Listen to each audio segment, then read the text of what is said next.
দুনিয়াতে আখিরাতে বাঁচার পথ হইল চারটা। কয়টা? আবার কোন কয়টা? নাম্বার 1 আলেম হওয়া, নাম্বার 1, নাম্বার 2 আলেমের, নাম্বার 3 আলেমের কথা শোনা, নাম্বার 3 আলেমের কথা শোনা, নাম্বার 4 আলেমকে মহব্বত করা। কয়টা হইল? আবার কোন? দেখবেন যে এই মাদ্রাসাতুত তাকওয়া দারুল উলুম কওমিয়া সকালবেলা মক্তবে ছাত্রদেরকে পড়ানো হয়। ছাত্ররা দেখবেন ঢুলা ঢুলা পড়ে। আরবি হরফ 29টি, মাখরাজ 17টি, 1 নম্বর মাখরাজ হলকের শুরু হইতে হামজা হা পড়ে না? তো এখন তো আমরা জাহান্নাম থেকে বাঁচার পথের প্রতীক হিসাবে 4 গ্রুপের 1 গ্রুপ হয়ে যাই, ছাত্র হয়ে যায় আলেমের। কথা কন? হ্যাঁ, আমি তো জিজ্ঞেস করি, আপনারা উত্তর দিবেন। উম্মতে মুহাম্মাদীদের জাহান্নাম থেকে বাঁচার পথ কয়টা? ওই যে কথা কয় না, এটা জোরে কোয়া লাগবো ভাই। উম্মতে মুহাম্মাদীদের জাহান্নাম থেকে বাঁচার পথ কয়টা? নাম্বার 1 আলেম হওয়া, নাম্বার 1। একটু জজবানিয়া কোন, জজবানিয়া কইবেন, ধমকে সুরে কইবেন, তাইলে যারা জালেম হইয়া আলেমদেরকে তুচ্ছ নজরে দেখে ওরা বুঝবো না রে দেশটা তো আসলে আল্লাহ ওয়ালাদের দেশ, আর এদের সাথে বগি জগি করলে আমরা টিকতে পারবো না। কথা বলেন ঠিক কিনা? উম্মতে মুহাম্মাদীদের জাহান্নাম থেকে বাঁচার পথ কয়টা? নাম্বার 1 আলেম হওয়া। এইভাবে না, আলেম হওয়া, আলেম হওয়া। নাম্বার 2 আলেমের ছাত্র হওয়া, নাম্বার 2 মাশাআল্লাহ। নাম্বার 2 নাম্বার 3 আলেমের কথা শোনা, নাম্বার 3 নাম্বার 4 আলেমকে মহব্বত করা, নাম্বার 4। এই 4 পথের প্রতীক হবে যারা কবরে হাসরে মিজানে সিরাতে খাবে না ধরা। সুবহানাল্লাহ বলে। নবী বলছেন তোমরা 4টা গ্রুপ হও, কিন্তু 5ম নম্বরটা হইও না, আলেম বিরোধী হইও না। মাদ্রাসায় টাকা দিলে দাও, না দিলে না দাও, কিন্তু মাদ্রাসা শিক্ষা ব্যবস্থা বন্ধ করার জন্য সাইকেলের বেল বাজে ক্রিং ক্রিং, হাঁস ডাকে প্যাক প্যাক, ব্যাং ডাকে গ্যাঙর গ্যাঙর, হ্যাঁ হাট্টিমাটিম টিম, তারা মাঠে পারে ডিম, তাদের খাড়া দুটো শিং। এই আজে বাজে বলসার দিয়া, এই আজে বাজে শিক্ষা ঢুকাইয়া মাদ্রাসা শিক্ষা ব্যবস্থাকে ধ্বংস করার পায় তারা চালাইও না। কথা বলেন ঠিক কিনা? কারণ আমরা মুসলমান, জাহান্নাম থেকে বাঁচতে চাই, দুনিয়াতে শান্তি চাই, আখিরাতে মুক্তি চাই, আলেম ওলামাদের কাছ সাথে থেকে। আবার এক গ্রুপ আছে দেখবেন বলে আঙ্গুর হাতে কি আলেম ওলামা নাই নাকি? আঙ্গুর হাতে আলেম ওলামা আছে। যারা কইব যে আমাগর হাতে আলেম ওলামা আছে, মনে করবেন যে টেহা কিনে নিছে। কথা কয় না? কথাটা এইরকম হবে না যে আমাগর হাতে আলেম ওলামা আছে, কথাটা হবে এইরকম, আমরা আলেমের সাথে, আমরা আলেমদের আঙ্গুর হাতে আলেম ওলামা আছে। কি কায়দা করে আঙ্গুর হাতে আলেম ওলামা আছে, ওনারা খালি একলা আলেম পাইছে না, আঙ্গুর হাতেও আছে। তো তোমার হাতে যে সমস্ত আলেম আছে, ওই সমস্ত আলেমরা কারা এটা জাতি ভালো করে চিনি। আমাদের স্লোগান হবে আলেমদের সাথে আছি আমরা। কথা কোন ঠিক কিনা? আলেমদের সাথে আছি আমরা ইনশাআল্লাহ, ইনশাআল্লাহ। আর সেক্ষেত্রে যত কাজ হোক, দিনের যত কাজ হোক, ইসলামী রাজনীতি হোক বা পীর মুরিদি হোক, অথবা দাওয়াত ও তাবলীগের কাজ হোক, মাদ্রাসা মসজিদ হোক, সামাজিকমূলক কাজ হোক, যত কাজ হোক আমরা আলেমদের সাথে থেকে করব। কি ভাই রাজি আছেন ইনশাআল্লাহ? রাজি আছেন ইনশাআল্লাহ? কারা কারা রাজি আছেন একটু আজকে পরীক্ষা হয়ে যাক, একটু আল্লাহকে দেখান তো ভাই, দেখান তো। মাশাআল্লাহ। আয় আল্লাহ আপনি কবুল করে নেন, আল্লাহ আল্লাহ আপনি কবুল করে নেন, আল্লাহ বলেন আমিন। নারায়ে তাকবীর, নারায়ে তাকবীর। আল্লাহু আকবার। আলেম ওলামা যেখানে, আলেম ওলামা যেখানে, হাত নামান। অনেক কষ্ট দিলাম, বেজার হইলেন? বলবো কি বলবো না? তাহলে জাহান্নামের আগুন থেকে বাঁচার পথ কয়টা? মুসলমান ভাইরা আমার, বন্ধুগণ, রব্বে কাবা ইমানদার বান্দা বান্দীদেরকে ডাক দিয়ে বললেন, ইমানদার বান্দা বান্দীগণ, তোমরা নিজেরা জাহান্নামের আগুন থেকে বাঁচো, নিজেদের অধীনে যারা আছে তাদেরকেও জাহান্নামের আগুন থেকে বাঁচাও। আমার বন্ধুগণ, উম্মতে মুহাম্মদীদের জাহান্নাম থেকে বাঁচার পথ চারটি। নাম্বার 1 আলেম হওয়া, নাম্বার 2 আলেমের ছাত্র হওয়া। বাজানো 3টা কথা নয়, 4টা কথা নয়, এই 4টা কথার একটা কথা আমি আপনাদের কাছে আজকে সামান্য সময়ে একটু ব্যাখ্যা আমি আপনাদেরকে জানাই দিতে চাই। কেন আপনার ছেলেকে আপনি মক্তবে পাঠাইবেন না? কেন আপনি মাদ্রাসা মুখী করবেন না? কেন দিন শিখাবেন না? আপনার ছেলেকে আপনি ইঞ্জিনিয়ার বানান, বাধা নাই। আপনার সন্তানকে আপনি ডক্টর বানান, বাধা নাই। আপনার ছেলেকে আপনি ডাক্তার বানান, বাধা নাই। প্রফেসর বানান, কোনো বাধা নাই। কিন্তু একজন মুসলমান হিসাবে নিজের সন্তানকে আপনি, আমার বন্ধুগণ, মক্তবের শিক্ষাটা দিয়ে দেন, সে যেন হালাল হারাম শিখতে পারে, সে যেন ন্যায় অন্যায় বুঝতে পারে। আমার বন্ধুগণ, আমার ভাইরা, এতটুকু হক নিয়োগ যদি আপনি করেন, এই মুসলমান হিসাবে যদি ছেলে মেয়েকে যদি বুনিয়াদি শিক্ষা, আমার বন্ধুগণ, শিক্ষার স্তম্ভ, কনস্ট্রাকশন, ভিত্তি, ফাউন্ডেশন, আলিফ লাম মিম দিয়ে দেয়, বাজানো দেখবেন এই বাচ্চাটার কারণে, এই সন্তানকে দিন শিক্ষা দেওয়ার ফলে, আপনি বাপ হওয়ার কারণে আল্লাহ পাক আপনার সন্তানের উসিলায় আল্লাহ রব্বুল আলামিন আপনাকে মাফ করিয়া দিতে পারে। আওয়াজ দিয়া বলেন না সুবহানাল্লাহ, আবার বলেন না সুবহানাল্লাহ। অনুরোধ করে বলবো, আমার যুবক ভাইরা, দেখেন তো দেখি দিন নরম হয়নি। কান্না না আসলো কান্নার ভান ধরবে, কান্নার অভিনয় করলো আল্লাহ মাফ করিয়া দিবে। একটু খেয়াল করে কথাগুলি শোনা চাই। সন্তানদেরকে যদি আপনি ইমান সহকারে, ইমানের সহিত বাচ্চাদেরকে মাদ্রাসায় পাঠান, এইরকম মাদ্রাসাতুত তাকওয়া, আমার বন্ধুগণ, এইরকম ছোট বড় মাদ্রাসায় যদি আপনি পাঠান, আপনি যদি বাবা হওয়ার পরই হায়াত যদি আপনার না থাকে, আপনি যদি কবরে চলে যান, রব্বে কাবা এই সন্তানের সবক পড়ার দরুদ আল্লাহ তাআলা আপনার কবর আযাব মাফ করে দিবে।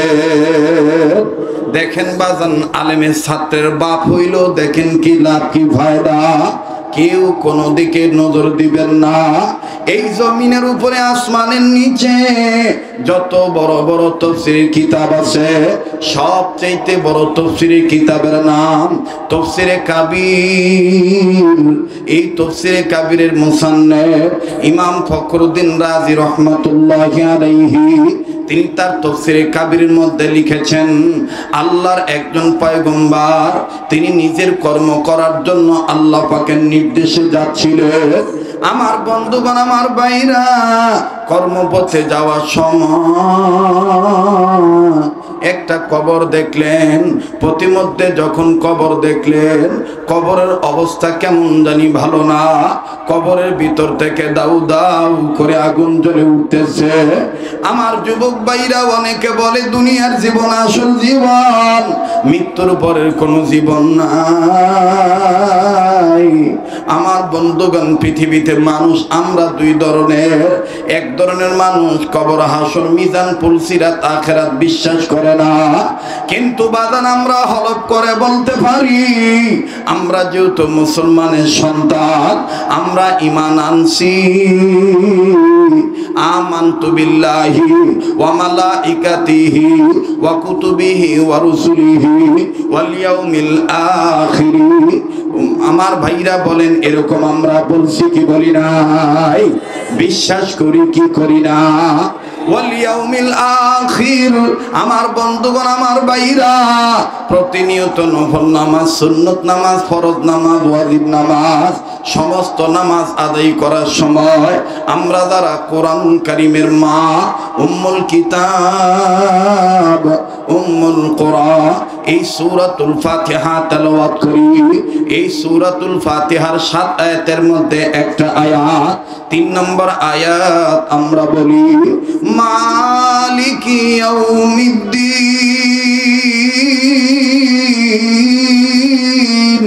বিচার দিবসের মালিক যিনি। আমার বন্ধুগণ বলেন কোন দিনের মালিক? কিয়ামত দিবসের মালিক যিনি। বলেন তো দেখি আখিরাতের মালিক কে?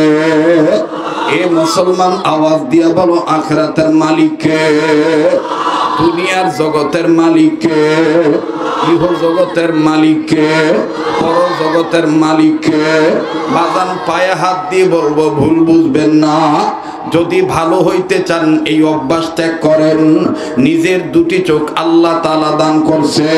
আলাম নাজআল লাহু আইনাইন, আমার বন্ধুগণ দৃষ্টি শক্তি দিয়েছেন কে? ওয়ালিসানাও ওয়া শাফাতাইন, আমি আপনি জবান দিয়া কথা বলি, জিহ্বা নাড়াইয়া নাড়াইয়া, কখনো শক্ত কখনো নরম। বলেন তো দেখে এই লিসানটা দিয়েছেন কে? আমার ভাইরা, আমার বন্ধুগণ, আমি আপনি কোনো উল্লেখযোগ্য বস্তুই ছিলাম না। আল্লাহ পাক বলেন হাল আতা আলাল ইনসানি হিনুম মিনাদ দাহরি লাম ইয়াকুন শাইআম মাযকুরা, উল্লেখযোগ্য কোন বস্তুই তুমি ছিলে না, আমি আল্লাহ তোমাকে বস্তুতে রূপান্তরিত করলাম। আরে বন্ধুরে ভাইয়া, বলেন তো দেখি আমার হাতের জায়গায় হাফ ফিট করে দিলেন কে? আমার পায়ের জায়গায় পা ফিট করে দিলেন কে? আমার বন্ধুগণ, আমার এই সুন্দর সুরটা দান করলেন কে? আল্লাহ বলেন ফি আইয়ি সূরাতিম মা শাআ রাক্কাবাক আল্লাযী খলাকাকা ফাসাওয়াকা ফাআদালাক। আমার বন্ধুগণ, আমার ভাইরা, সব কিছু সৃষ্টি করেছেন আল্লাহ। আরে বন্ধুরে বাবাজি, এজন্য আল্লাহ পাক যেহেতু আমাকে আপনাকে দুটি চোখ দিয়েছেন, এই দুইটা চোখ দিয়ে আমার বন্ধুগণ দুইটা কাজ সব সময় করবে। কোন এক আল্লাহর ওলির কাছে জিজ্ঞাসা করা হয়েছে, গো আল্লাহর ওলি, আমার মতন খারাপ লোক দুনিয়ায় কেউ নাই, আমি ভালো হতে চাই। আল্লাহর ওলি ডাক দিয়ে বললেন, তুমি যদি ভালো হতে চাও, তোমাকে আল্লাহ চোখ দিয়েছেন দুইটা। এক চোখ দিয়া নিজের দোষ দেখবা, আর এক চোখ দিয়া অন্যের গুণ দেখবা। সুবহানাল্লাহ। বলেন বাজান, আমার আপনার চোখ কয়টা? আবার বলেন চোখ কয়টা? এক চোখ দিয়া নিজের দোষ দেখব, আর এক চোখ দিয়া আমার বন্ধুগণ অন্যের গুণ দেখব। পৃথিবীতে আমার চাইতে আমার বন্ধুগণ কোনো খারাপ মানুষ নাই, আমি সব চাইতে মন্দ মানুষ। মানুষ আমারে বলে জননন্দিত, আমি বলি না না, আমি হইলাম সবচেয়ে নিন্দিত। দুনিয়ায় যদি আল্লাহ তাআলা আমাকে আমার ভাইরা লাঞ্ছিত করিয়া, অপমান অপদস্থ করিয়া, মরার পরে কিয়ামতের ময়দানে যদি আল্লাহ কয় তোরে আমি মাফ করে দিছি, আমার বন্ধুগণ আর আমার কোনো টেনশন নাই। কথা বলেন ঠিক না বেঠিক? আর দুনিয়ায় যদি স্বর্ণের চামচ দিয়ে আল্লাহ আমারে ভাত খাওয়ায়, দামি চেয়ারে যদি আল্লাহ আমাকে বসায়, আর কবরে যাওয়ার পরে যদি আল্লাহ আযাব দিয়ে গ্রেফতার করে ধরে, আমার বন্ধুগণ এই দুনিয়ার জীবনের শুরু আছে, শেষও আছে। ওই মালিক ইয়াউমিদ্দিন, ওই কবরের জগতের শুরু আছে, শেষ নাই। ঠিক কিনা বলে? কাজী বাজান আমরা দুনিয়াতে ভালো হতে চাই কি চাই না? আবার বলেন ভালো হইতে চাই কি চাই না? জাহান্নামের আগুন থেকে ওই চোখ বেঁচে যাবে যেই চোখ আল্লাহকে ভয় করে কাঁদবে, যেই চোখ নিজের গুনার কথা স্মরণ করিয়া কবরের আযাবের ভয়ে কাঁদবে, ওই চোখ আল্লাহ তাআলা জাহান্নামের আগুনে জ্বালাইবেন না। মুসলমান ভাইরা আমার বন্ধুরে, উম্মতে মুহাম্মাদীদের জাহান্নাম থেকে বাঁচার পথ চারটি। এর মধ্যে 2 নম্বর হলো আলেমের ছাত্র হওয়া। তাফসীরে কাবীরের মধ্যে পাওয়া যায় ইমাম ফখরুদ্দিন রাজি রাহমাতুল্লাহি আলাইহি লেখেন, এই পয়গম্বর যখন দেখলেন কবরে দাউ দাউ করে আগুন জ্বলতেছে, পয়গম্বর কাউকে কিচ্ছু বললেন না। পয়গম্বর নিজের কর্মের দিকে নিজে চলিয়া গেলেন। কর্ম যখন সম্পাদন হয়ে গেল, এবার পয়গম্বর আবার ওই পূর্বের রাস্তা দিয়ে আসতেছে। আসার সময় পয়গম্বর মনে মনে সিদ্ধান্ত নিলেন, একটু আগে যে কবরে আমি আযাব দেখছি, এখন আমি আবার এই কবরটা দেখব, দেখি তো কবরওয়ালা এখন কোন হালতে আছে। এবার বন্ধুরে, এই পয়গম্বর যখন ওই কবরের দিকে নজর দিলেন, নজর দিয়ে দেখতেছেন একটু আগে যে কবরে আযাব ছিল, এখন আর কোনো আযাব নাই। কবরওয়ালা আল্লাহর জান্নাতে ঘুমায়। কবরটা কেমন জানি জান্নাতের বাগিচা হয়ে গেছে। কবরওয়ালা শান্তিতে ঘুমাইতেছেন। পয়গম্বর কবরের কাছে দাঁড়াইয়া আল্লাহকে ডাক দিয়ে বললেন, আল্লাহ একটু আগে যে কবরে আযাব দেখলাম, এখন দেখি কবরে কোনো আযাব নাই। রব্বে কাবা ডাক দিয়ে বলেন, ওগো পয়গম্বর, এই কবরওয়ালা ছিল দুনিয়াতে গুনাহগার, গুনাহ করিয়া কবরে ঢুকছে, যার কারণে আমি তারে কবরে আযাব দিয়ে গ্রেফতার করছি। হযরত ওসমান রাদিয়াল্লাহু তাআলা আনহু বলেন, কবর হলো প্রতিটি মুসলমানদের জন্য ইমিগ্রেশন কাউন্টার। কবরে যদি কেউ ধরা খেয়ে যায়, আবার যদি কেউ মাপ পেয়ে যায়, তাহলে তার জন্য সব জায়গা মাপ হয়ে যাবে। আওয়াজ দিয়ে বলেন না সুবহানাল্লাহ। মাটির খাঁচায় প্রাণের ময়না, চিরদিন তো আপন রয় না।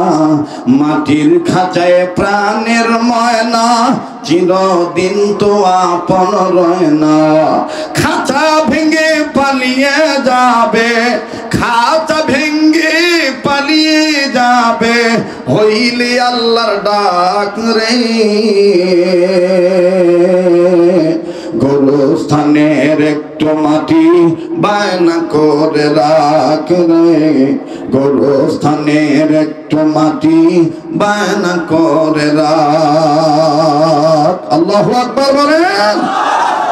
পয়গম্বর ডাক দিয়ে বললেন, আল্লাহ একটু আগেই কবরে আযাব ছিল, এখন দেখি কবরে কোনো আযাব নাই। মাবুদ গো, তোমার দরবারে জানতে চাই, তুমি আযাব দিয়া তারে গ্রেফতার করে ধরলা, আবার কোন ওসিলায় তুমি তারে মাফ করিয়া দিলে একটু জানতে চাই।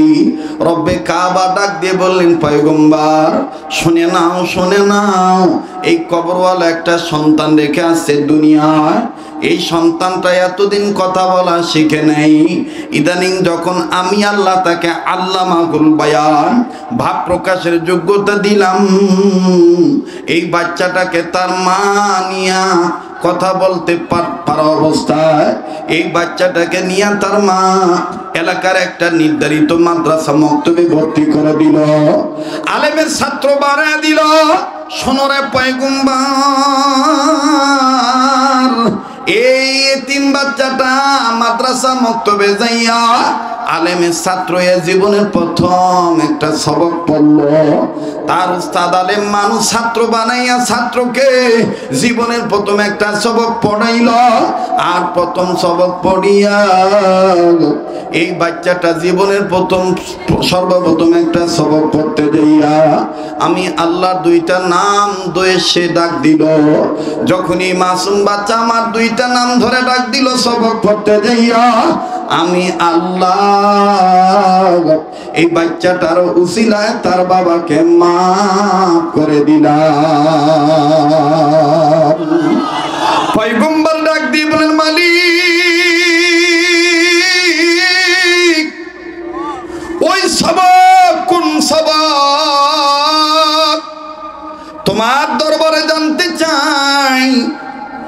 রব্বে কাবা ডাক দিয়ে বললেন, পয়গম্বর তুমি জানতে চাও যে সবর, আমি রব তোমাকে বলে দিচ্ছি, তবে পয়গম্বর বলতে চাই আমি তোমার অন্তরের খবর জানি। আমি হাইয়্যু আর কাইয়্যুম, আমি গফুর ও গফফার, আমি হান্নান আর মান্নান, আমি রহিম আর রহমান। পয়গম্বর আমি কিন্তু তোমার অন্তর্যামী, শুধু তোমারও নেই সবার অন্তর্যামী, সকল সৃষ্টি মাখলুকাতের কিন্তু আমি আল্লাহ অন্তর্যামী। আমার টাইটেল সামিউন বাসীর, আমার টাইটেল আলিমুম বিযাতিস সুদূর। আল্লাহু আকবার। আরে পয়গম্বর, এরপরও আমি আল্লাহ তাআলা নিজেই তোমাকে জিজ্ঞেস করি, তুমি আমার কাছে সবক জানতে চাও, কিন্তু তুমি চোখের পানি ছেড়ে কাঁদো কেন? কি কারণে কান্দো? পয়গম্বর কান্দার ডাক দিয়ে বলে, আল্লাহ আমার কান্নার কারণ হইল আপনি জানেন, তারপর আমি বলি এই যে বাচ্চাটার উসিলায় এই যে বাবা মা পেয়ে গেল, আয় আল্লাহ আমার দিল বলে তামাম দুনিয়ার সমস্ত ছেলে মেয়েরা যদি এইভাবে আপনার নামের সবক আদায় করে, তাইলে আপনার নামের সবক আদায় করার উসিলায় সমস্ত ছেলে মেয়ের পিতা মাতাকে আপনি তাদের পিতা মাতার কবর আযাব মাফ করে দিবেন। আমি দুনিয়ার সমস্ত বাবা মাকে নিয়ে একটু চিন্তায় কাঁদতেছি। আরে বন্ধু, পয়গম্বর কান্দেন, অথচ আমি আপনি আল্লাহ তাআলার সৃষ্টি, আল্লাহ তাআলার দয়া। এই ময়দানে অনেকের বাবা নাই, অনেকের মা নাই। আমার বন্ধুগণ, কার বাবা যেন দুনিয়া নেই, কার যেন মা নাই। আজকেও বাজান এই আশুলিয়া অঞ্চলের কাঠগড়া অঞ্চলের সরকার বাড়ি, আপনারা জানেন আমি প্রতি বছর একটা মাহফিলে আসি। এই সরকার বাড়িতে আলামিন সরকারের বাবা বাজান এই তো গত রাতে মারা গেছে। আমার বন্ধুগণ ফজর নামাজের আগেই বাজান রে বাসা থেকে ফোন দিয়ে বলে, হুজুর আমি তাজদিদ সরকার, আলামিন সরকারের ভাই, আমার আব্বা দুনিয়াতে নেই, আম্মু বলছে আপনি যেন দোয়া করিয়া দেন। আমার বন্ধুগণ, আমার ভাইরা, এই জন্য বাজান রে দুনিয়ায় যে কার বাপ নাই কার মা নাই আমার জানা নাই। এই মজলিসে কেমন আমি আপনি সন্তান হইলাম, আজকে দুনিয়ার ব্যবসা বাণিজ্য আমার আপনার পাগল বানাইল, কিন্তু মরহুম মরহুমা পিতা মাতার জন্য দোয়া করতে পারলাম না। কথা বলেন ঠিক না বেঠি? কামা তাদিনু তুদানু, যেমন কর্ম তেমন ফল। আর যদি আমি আপনি পিতা মাতার জন্য দোয়া করি, আজ যদি আমি আপনি মা বাবার জন্য চোখের পানি ছেড়ে কান্দি, আমার আপনার উসিলায় বাপ মার কবর আযাব আল্লাহ মাফ করিয়া দিবে। ঠিক তদ্রুপ বাজান, আমার আপনার ছেলে মেয়ে কিন্তু আমার আপনার জন্য দোয়া করে যাবে, আমার আপনার ছেলে মেয়ে কিন্তু আমার আপনার জন্য কান্নাকারি করবে। তবে রে বাজান, এটাও কিন্তু সত্য কথা, দাঁত থাকতে দাঁতের মর্ম বোঝা যায় না, দাঁত পড়িয়ে গেলেই বোঝা যায় দাঁতের কি মর্ম ছিল। আজকে তোমার আমার দাদের বাবা মা বেঁচে আছে, তুমি আমি জানি না। আমার বন্ধুগণ, আমার ভাইরা, তুমি আমি বুঝতেছি না আমার বাপ মার যে কত দাম। এই বাপ মা যেদিন মারা যাবে ওই দিন বুঝবা তোমার আমার থেকে কত বড় নিয়ামত আল্লাহ ছিনিয়ে নিলেন। এইরকম ছোট বড় মাদ্রাসায়, এই আশুলিয়া থানায়, সাভার থানায়, আমার বন্ধুগণ, আমার ভাইরা, গাজীপুর জেলায়, ঢাকা জেলায়, গাজীপুর জেলায়, সারা বাংলাদেশের বিভিন্ন জায়গায় এরকম ছোট ছোট ছোট বড় মাদ্রাসা আছে। অধিকাংশ মাদ্রাসায় দেখবেন আমার বন্ধুগণ কয়েকজন এতিম পাবে। আমি এই জন্য আপনাদেরকে বারংবার অনেক মাহফিলেই বলে থাকি, বাজান রে, আমাদের যাদের বাপ মা আছে, দুনিয়াতে যেই ভাইটার যেই বোনটার বাপ মা নাই, মাঝে মধ্যে এতিম সন্তানের সাথে একটু আমাদের সম্পর্ক রাখা, ওদের সাথে সম্পর্ক করলেই, চলাচল করলেই বোঝা যায় ওদের অন্তরে বাপ হারানো কি বেদনা। লম্বা করার কোনো সুযোগ নাই, প্রায় বয়ানে বলে থাকি, আজও উদাহরণস্বরূপ বলে দিয়ে যাই। আমার বন্ধুগণ, আমার বাবাজিরা, আমিও তো একটা দিনই প্রতিষ্ঠান চালাই, আল্লাহর দয়া আপনাদের দোয়ায়। এই মাদ্রাসায় আসর নামাজ পড়ে বারান্দায় দাঁড়াইয়া বাচ্চাদের খেলা দেখতেছি, নিজ প্রতিষ্ঠানের ছাত্রদের খেলা খুব ভালো লাগতেছিল।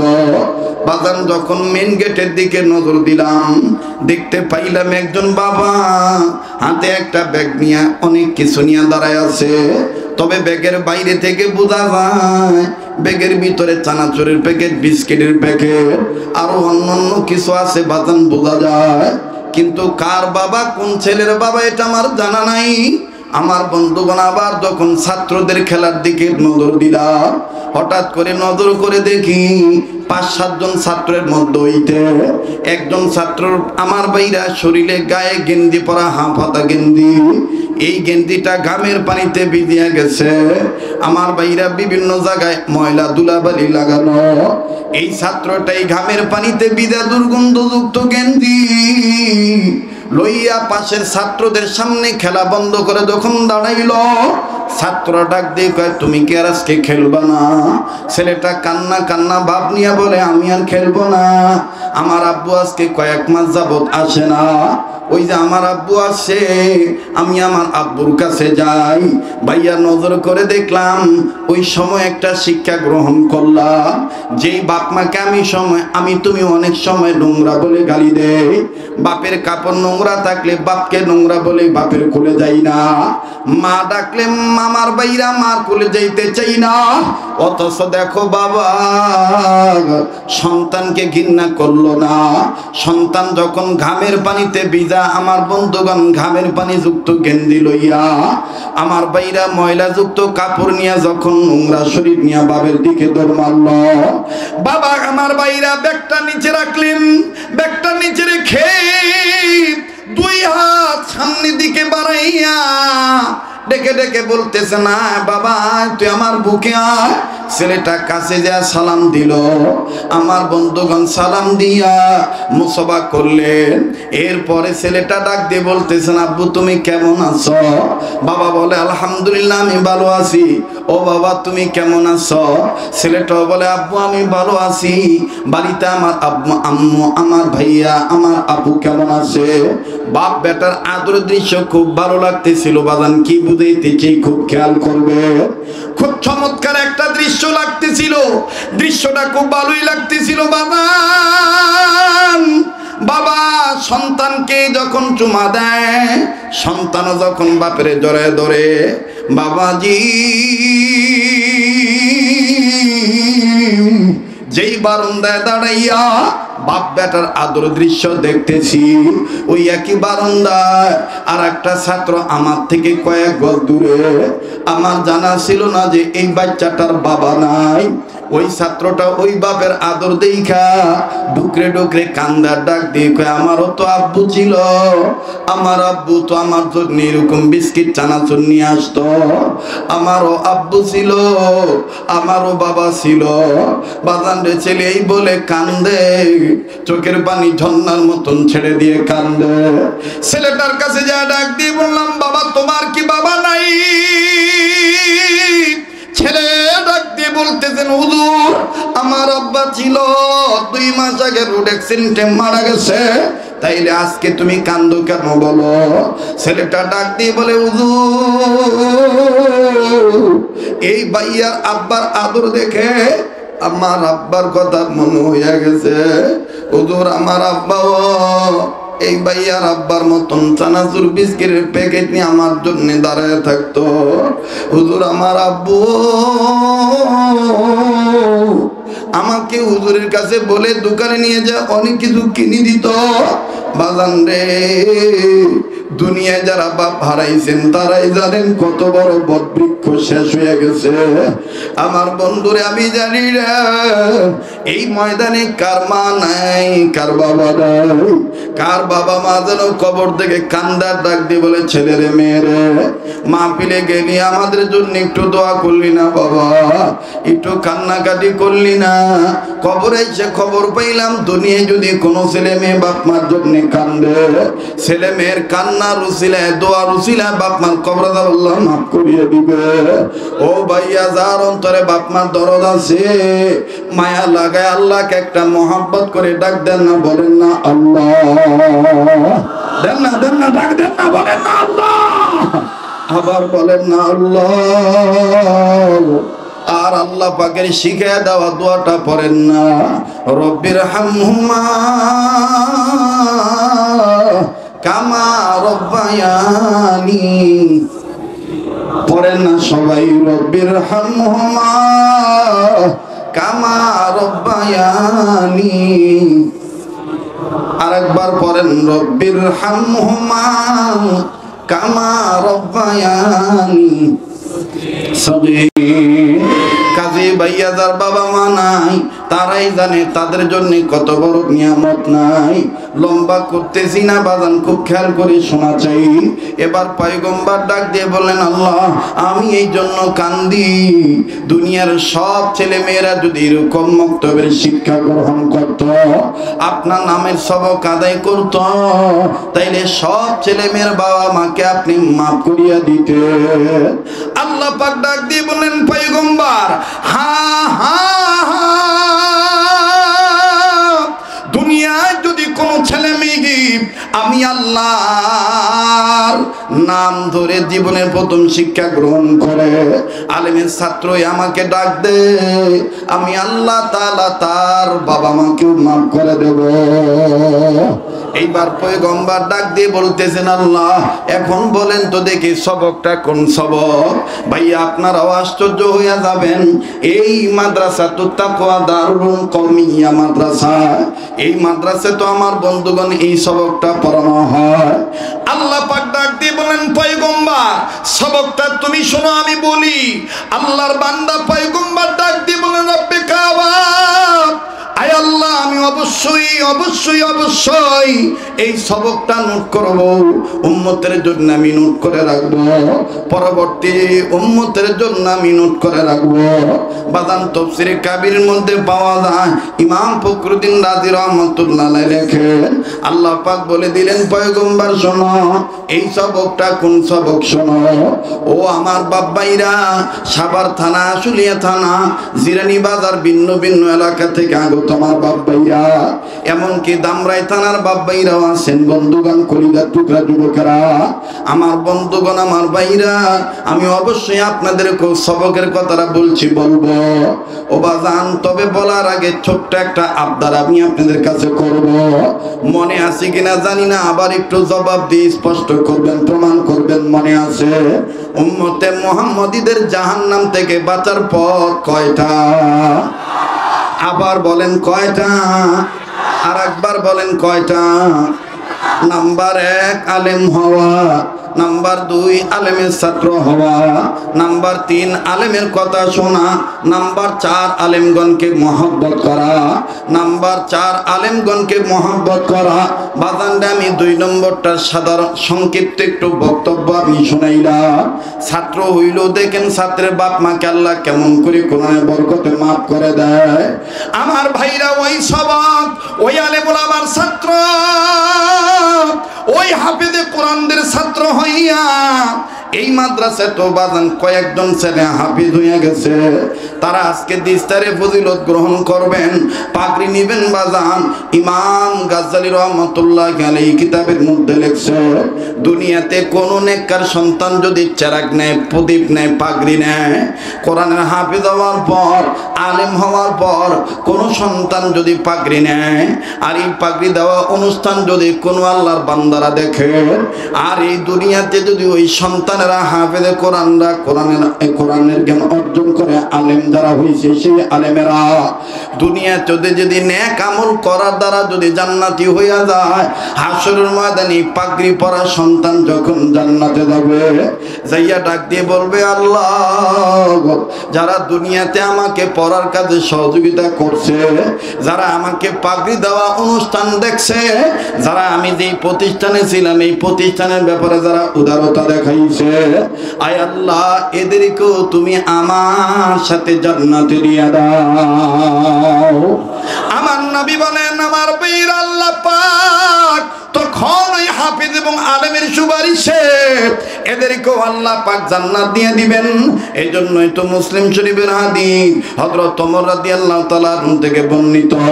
হযরত ওমর বলেন, রাসূল আকরাম সাল্লাল্লাহু আলাইহি সাল্লাম বলেছেন, ইন্নাল্লাহা ইয়ারফাউ বিহাযাল কিতাবি ওয়া আকওয়ামান ওয়া ইয়াদউ বিহি ওয়া আখারিন। কোরআন কারীমের দ্বারা কোন জিরো জাতির আল্লাহ হিরো বানায় দিয়েছে, আবার কোরআনের দ্বারা আল্লাহ রাব্বুল আলামিন কোন জিরো জাতির আল্লাহ হিরো বানাইছে। হিরোদেরকে আল্লাহ কোরআনের সাথে বেয়াদবি করার কারণে জিরো বানাইছে। কথা কোন ঠিক কিনা? বাজান রে, যারা হাট্টিমা টিম বিশ্বাস করে তারা হইল জিরোর গরু, আর যারা আলিফ লাম মিম বিশ্বাস করে তারা হইল আমার বন্ধুগণ হিরোর গরু। হিরোর গরু হইল সুপার হিরো হইল ওলামায়ে কেরামগণ, আর সুপার হিরোর সন্তান হলো ছাত্র যারা, তারা হইল আমার বন্ধুগণ অরিজিনাল নায়ক। কথা বলেন ঠিক না বেঠিক? আবার বলেন, উম্মতে মুহাম্মাদীদের জাহান্নাম থেকে বাঁচার পথ কয়টা? 4টার মধ্যে দ্বিতীয় নম্বর হলো আলেমের ছাত্র হওয়া। আমি আপনাদের কাছে মাত্র 2-3 মিনিট ছোট্ট একটা আবদার করব। এই বিশাল জনসমুদ্রের ঢলে আমার বন্ধুগণ ব্যক্তি ব্যক্তি বলে নাম বলে বলে সময় নষ্ট করা যাবে না। আমি আপনাদের কাছে বলতে চাই, মাদ্রাসার জিম্মাদারগণ আমার কাছে বলেছে এই মাদ্রাসার ঘর নির্মাণের জন্য, আমার ভাইরা মাদ্রাসার নিজস্ব ভবনের জন্য আমার ভাইরা একটা নিজস্ব জায়গার দরকার। এই জায়গার কেনার ক্ষেত্রে, ক্রয়ের ক্ষেত্রে আমার বন্ধুগণ আপনাদের 1 নাম্বার একটু দোয়ার প্রয়োজন, 2 নাম্বার হলো আপনাদের পক্ষ থেকে একটু দাওয়ার প্রয়োজন। প্লিজ বাজান কেউ নড়াচড়া করবেন না, না পারলে না দিবেন, কিন্তু বাজান উঠে যায় কেউ আলিফ লাম মিমের সবকের সাথে আমার বন্ধুগণ আদর খেলার কাজ করবেন না। রব্বে কাবার কোরআন শরীফের পারার সংখ্যা 30 পারা কোরআন শরীফ। এই 30 পারা কোরআন শরীফকে মহব্বত করে আমার কোন যুবক বন্ধু কোন ভাই আছেন, ওই মা বাবা দরদে দরদে সন্তান হইয়া, তবে আমি মনে করি এখানে এমনও ব্যক্তি আছেন একাই 50,000, 30,000, 20,000, 10,000, 5,000 নগদ দেওয়ার মতন অনেকেই আছেন বাজার। আবার অনেকে মনে আছেন বাকিতে 50,000, 1 লক্ষ টাকাও দেওয়ার মতন আল্লাহ তাআলার বান্দাগণ আছে। আমার ভাইরা পরবর্তীতে আপনার নাম লেখায় দিবেন। আমি শুধু দেখতে চাই কোরআনের সবকের পক্ষে, আলেমের ছাত্র হওয়ার পক্ষে, জাহান্নামের পথের, জাহান্নাম থেকে 4 পথের 1 পথিক বাঁচার জন্য 1 পথিক হইয়া 30 পারা কোরআন শরীফকে মহব্বত করিয়া আমার বন্ধুগণ এই ময়দানে 30টা গোলামের কাছে 1 পারা কোরআন শরীফকে ভালোবেসে 1,000 টাকার নগদ আছেন নাকি? এমন কোন মায়ের দরদি সন্তান, এমন কোন বাজান, হুজুর আমি 1 পারা কোরআনকে ভালোবেসে 1,000 টাকা নগদ আপনার হাতে দিলাম। রব্বে কাবা কবুল করবেন ইনশাআল্লাহ। বান্দীদের নিজেদের বাঁচতে হবে, অপরকে বাঁচাইতে হবে। নির্দেশ কার? আল্লাহ। আল্লাহ তাআলা আমাদের এই উক্ত সংক্ষিপ্ত নসিহত থেকে দুনিয়া এবং আখিরাতে নসিহত মেনে উপকৃত হওয়ার তৌফিক দান করেন। বেঁচে থাকলে আবার দেখা হবে ইনশাআল্লাহ। ধারাবাহিকভাবে হযরত উলামায়ে কেরামগণ আসবেন আপনার